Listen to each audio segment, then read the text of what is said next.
Discuss ചെയ്യാൻ പോകുന്നത് ഒരു മാത്സ് റീസണിങ് ക്വസ്റ്റ്യൻ ആണ്. ഈ ബോർഡിൽ എഴുതിയേക്കുന്ന രണ്ട് വാക്കുകൾ നിങ്ങൾ കണ്ടല്ലോ.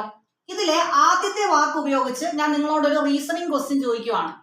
ഈ ഇറ്റലി എന്ന് പറയുന്ന വാക്കിലെ ഇംഗ്ലീഷ് ലെറ്റേഴ്സ് ഉപയോഗിച്ച് അർത്ഥമുള്ളതും അർത്ഥമില്ലാത്തതുമായ എത്ര വാക്കുകൾ നമുക്ക് എഴുതാൻ പറ്റും? ഒരു കണ്ടീഷൻ ഉണ്ട്, ഒരു ലെറ്റർ പോലും റിപ്പീറ്റ് ചെയ്യാൻ അല്ലെങ്കിൽ ആവർത്തിക്കാൻ പാടില്ല. അപ്പൊ നമ്മൾ ഓരോ വേർഡ്സ് ആയിട്ട് ഇങ്ങനെ എഴുതി നോക്കുമ്പോഴത്തേക്ക് ഒരുപാട് സമയം എടുക്കും. ഇത് കണ്ടെത്താൻ ഒരു ഷോർട്ട് കട്ട് ട്രിക്ക് ഉണ്ട്.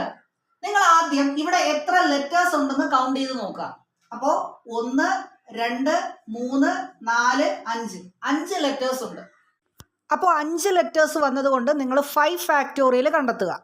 അപ്പൊ എന്താണ് 5 factorial? 5 into 4 into 3 into 2 into 1. അപ്പോൾ 5 ഇൻറ്റു 4 20, 20 ഇൻറ്റു 3 60, 60 ഇൻറ്റു 2 120. അപ്പോൾ നമ്മുടെ ഫൈനൽ ആൻസർ 120 എന്നാണ്. അങ്ങനെയാണെങ്കിൽ നിങ്ങൾക്കുള്ള ക്വസ്റ്റ്യൻ ഇതാണ്. പോളണ്ട് എന്നൊരു വേർഡിനെ എഴുതിയിട്ടുണ്ട്. അപ്പൊ ഈ പോളണ്ട് എന്ന് പറയുന്ന വേർഡിലെ അക്ഷരങ്ങൾ ഉപയോഗിച്ച് അർത്ഥമുള്ളതും ഇല്ലാത്തതുമായി എത്ര വാക്കുകൾ നമുക്ക് എഴുതാൻ പറ്റും? കണ്ടീഷൻ ഒരു ലെറ്റർ പോലും ആവർത്തിക്കാൻ പാടില്ല. അപ്പൊ ഇതിന്റെ ആൻസർ നിങ്ങൾ കമന്റ് ചെയ്യുക. നമ്മൾ ഇപ്പോൾ ഡിസ്കസ് ചെയ്ത ക്വസ്റ്റ്യൻ തന്നെ പല രീതിയിൽ ചോദിക്കാം. ഇപ്പൊ ഒരു വാക്കിൽ തന്നെ 2 ലെറ്റേഴ്സോ 3 ലെറ്റേഴ്സോ റിപ്പീറ്റ് ആയിട്ട് വരുന്ന ടൈപ്പ് വേർഡ്സ് ഉണ്ട്. അതിന് വേറെ രീതിയിലൊക്കെ ക്വസ്റ്റ്യൻസ് ചോദിക്കാറുണ്ട്. പക്ഷെ നമ്മളിപ്പോൾ ഒരു കേസ് മാത്രമാണ് ഇവിടെ ഡിസ്കസ് ചെയ്തത്.